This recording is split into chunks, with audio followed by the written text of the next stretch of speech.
With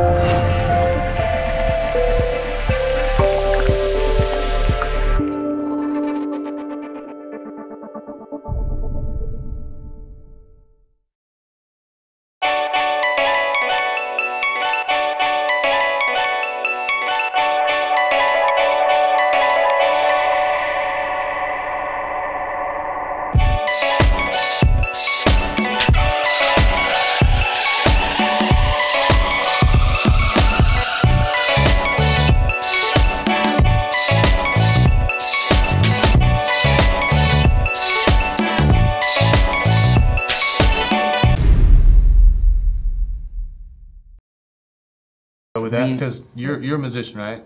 Mm-hmm. So you have kids, so you have to make time for kids.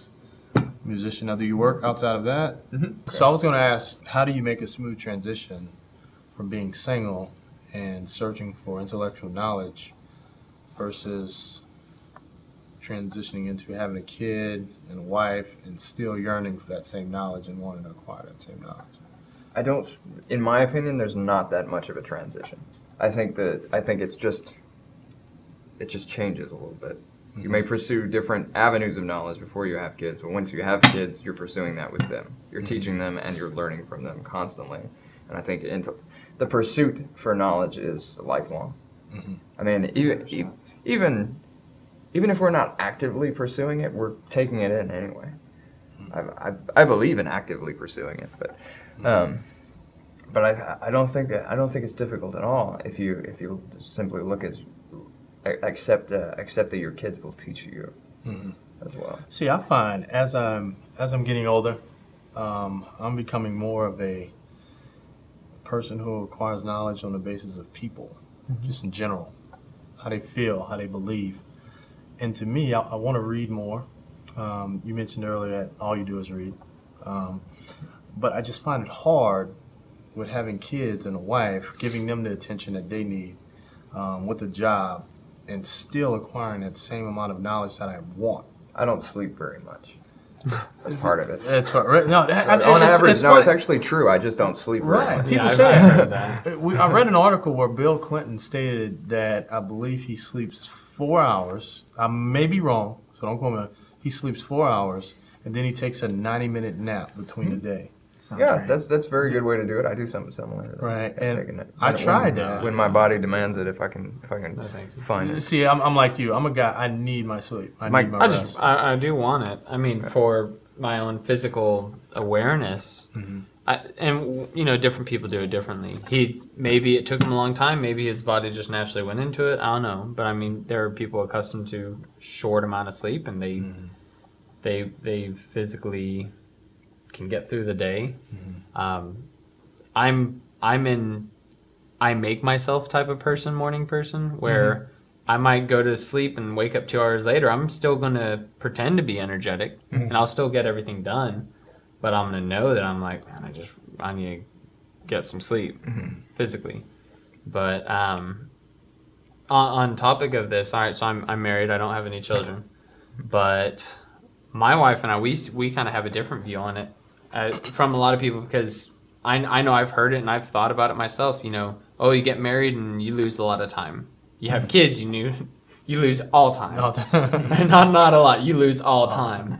But we got married young, and we both went to school together.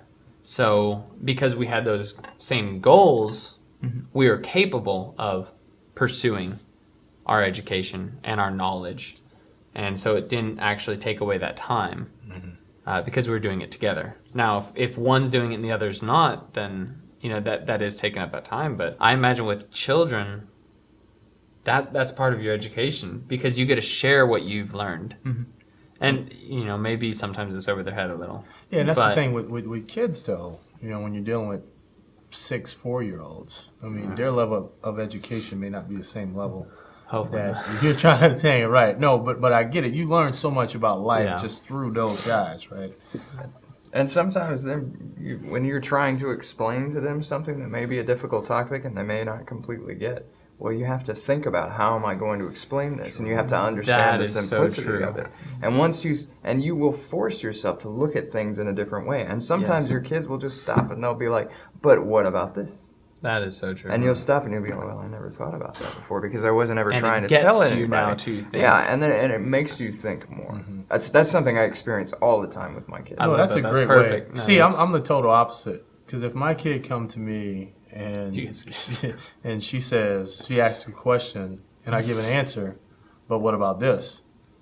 Don't worry about that. Just go. That's how it is. That's how it All is. right, just deal with it. I never got out of the why phase though. Really? Like, you know, when you're a kid, you ask like, why does the sun move this way? Because, you know, the earth is revolving around the sun. Why? You know, and Yeah. then why, and then That's why, very and then why, intelligent. and then Go why. get a book. I never stopped. Right. I still do that, and when my kids are, and my kids will do that, and I'll just keep answering them until they just look at me like I don't get it. And I'm like, well, eventually you will. Don't just hang on to it. That's an I intelligent teach them. way. I really teach them to question everything, even me, because I'm wrong all the time.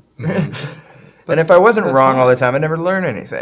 Right. No, but that's true. I mean, just like, you know, we say we learn from our mistakes. Well, we if we're trying to tell someone something and they ask us why, and if we can't answer it, well, we don't know it that well yet. We can quote, once again, go back to we can quote it, but we might not You need to understand. understand it. And a lot of times, children will help you realize how much you don't Do not, understand. yeah, absolutely. And that is worth. Just you can't really put a value on it. Are you It's smarter like, than a because fifth of- grader?